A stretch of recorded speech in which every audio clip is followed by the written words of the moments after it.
It's our Ignite Your Social. What I'm going to share with you today is actually something that we talked a lot about inside of the workshop too. And the reason why I thought it would be a good time to have a little chat about this is because it's one of the main reasons why most of us do not get engagement, meaning people actually wanting to click over to our offers or to book a call with us or to even, respond to emails or text messages. And it all has to do with your messaging. It's like the main ingredient. So pretend you're baking a cake, right? You need flour, right? It's like flour to your content. And it's not just about the words that come out of your mouth or the words that you type out in your content. It is the language in which you are articulating that message so that it's actually going to hit home for your ideal client. And what I'm talking about is just being resonant in what you're saying. So I get asked quite often, Gina, I just don't know what to say in my content, in my posts. I don't know what to say when I go on video. And here's what I want to just say, like straight up, you're thinking way too hard into it. And if you've worked with potential clients in the past, you actually know exactly what to say. If you haven't worked with clients in the past, then you need to get on some more phone calls and have more conversations with people. And I'm going to also share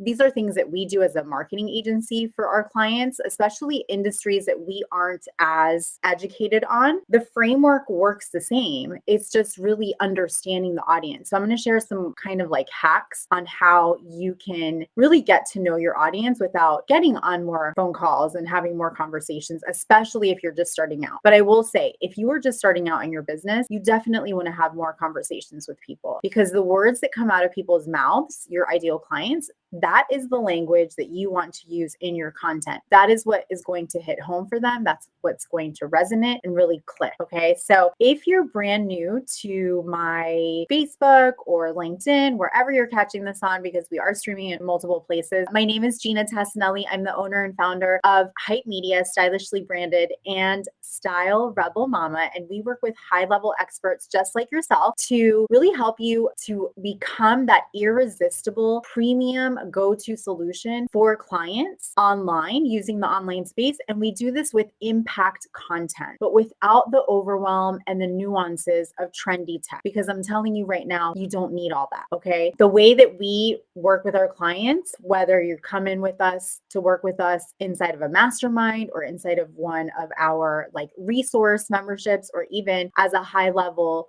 private agency client, is through this very scalable, holistic marketing system that really ignites you as an impact-driven expert into a bold, humanized presence. So I'm all about showing up as a human, being bold, being unapologetic. And so that's what we help you do. What I want to share with you today are a few ways that you can really hone in on how to communicate, how to articulate your message on social media so that it really moves people that are scrolling through the feed into not just followers, but those followers into potential clients or into leads that then can turn into prospects and prospects into sales, right? So I'm going to share 3 strategies to help you do this. Here's the first thing I want to say. You have to do a deep dive on your ideal client. Like that is a must. Before you start putting content out there, or if you've been putting content out there for a while and you're like, social media doesn't work, nobody's paying attention to my content. Okay, there are some other factors involved. But when we're talking about messaging and your message, what's really important is really understanding your client avatar, your dream client, however you want to,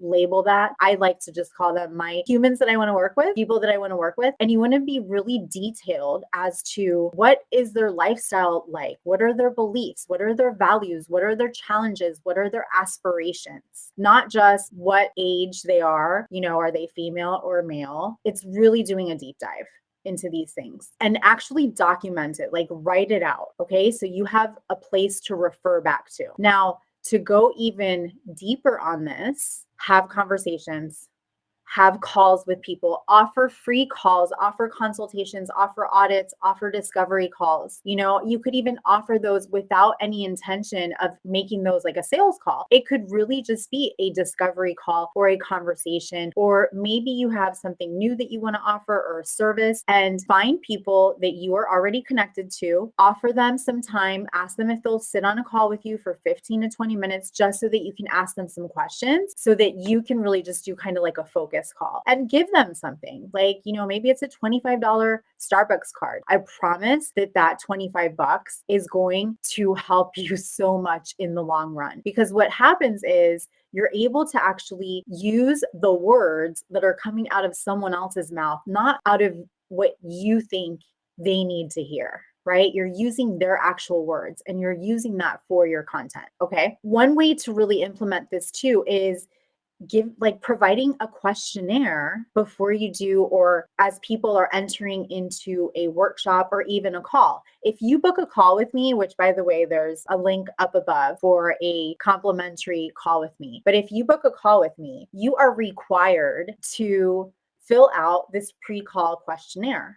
If not, we're going to cancel the call. And I do that for a couple of reasons. Number one, I want to be able to use our time the most efficiently and effectively as possible. So I want to know as much as I can before we get on that call, right? I want to know about you. I want to know about your business. I want to know what you're struggling with, where you feel like you need support, what you've done, what you haven't done, those types of things. I promise it's a short pre-call questionnaire. It doesn't take that long. It takes like 5 minutes to get through, but there's still some questions, for you to ask before you come in. That also allows me to know what my ideal clients, what they're really looking for. What is it that they feel that they need? And how can I tailor my services, my offers, my programs to that? In addition, how can I tailor my content to speak to that? Second thing is in your content, and I'm not just talking about social media content either. I'm talking about everything: emails, blogs, that's all content. Videos, not just on social, but on other platforms. That's all content. What you're saying, like in networking groups, or if you're speaking in a summit or a conference, even, virtually in person, that is all content. So one thing, or number two out of this, the second strategy is remember to stay solution centric, meaning you want to shift the focus from selling your products to actually solving problems for your ideal clients. So what happens to a lot of us, I know because I've been there, is we get so focused on needing to make the sale that we forget that that is not why people are on social media.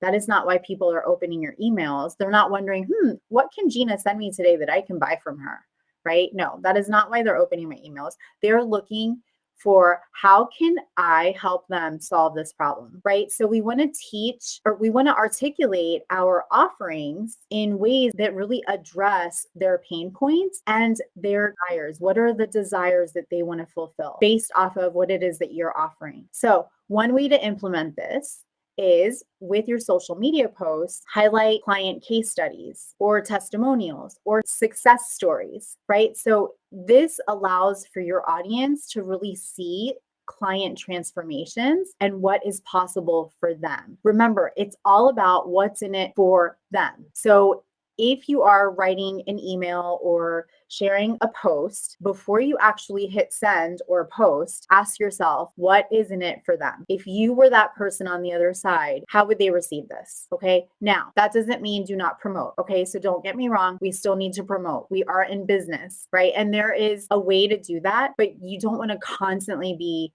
constantly promoting in all of your content. You need to have a really well-rounded marketing plan so that people are getting to know, like, trust, and eventually want to buy from you. Okay, makes sense? So our third one here is stay consistent with your brand voice, your messaging, your tone. This is really important. Like if you're all over the place, if you're showing up with, you're super controversial at one moment and then another moment you're very empathetic, it's just like very confusing to your audience. So you want to be very consistent and aligned with your own values as a human being, as a personal brand. And also you want to make sure that your ideal clients that you're going after, that you want to attract, that they align with those values as well. You can't speak to everyone. And if you speak to everyone, you're going to get no one. Right? So we want to be really consistent with that, and we just need to be aware. So another thing that I really encourage our clients, and we help them to do this inside of our programs, is to really document your values, your mission, your vision, your brand tone.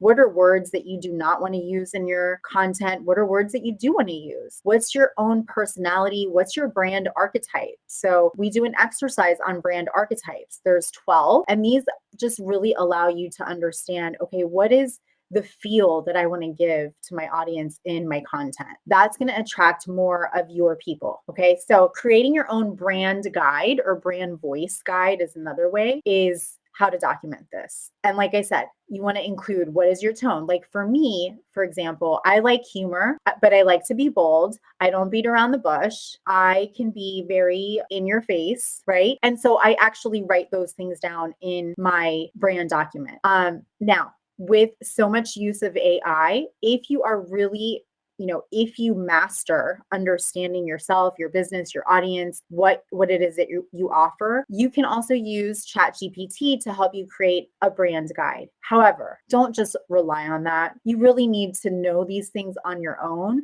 before you start adding AI to help you with some of this. I'm just throwing that out there because I know a lot of people do just rely on like jumping into ChatGPT to create something for them. But before you do that, you really need to know what's going on in your business, really master and refine, be really clear about your messaging. You also want to include like key phrases that you say. Like I say a lot, stay social. That's one of my things. Or magnetic is one of the words that I use a lot of. Ignite your influence, unapologetically influential, impact, intentional, conscious marketers. So there are phrases, key phrases that are part of my brand. So you want to be able to remember all of that and document it and keep that inside of your brand guide. And what this is going to allow you to do is really to keep your brand consistent so that it reinforces not just your brand identity, but it makes it easier for your audience to remember who you are, to recognize you, and they feel more connected with the message when it stays consistent like this. Okay, so I'm going to do a quick little recap. So here are 3 ways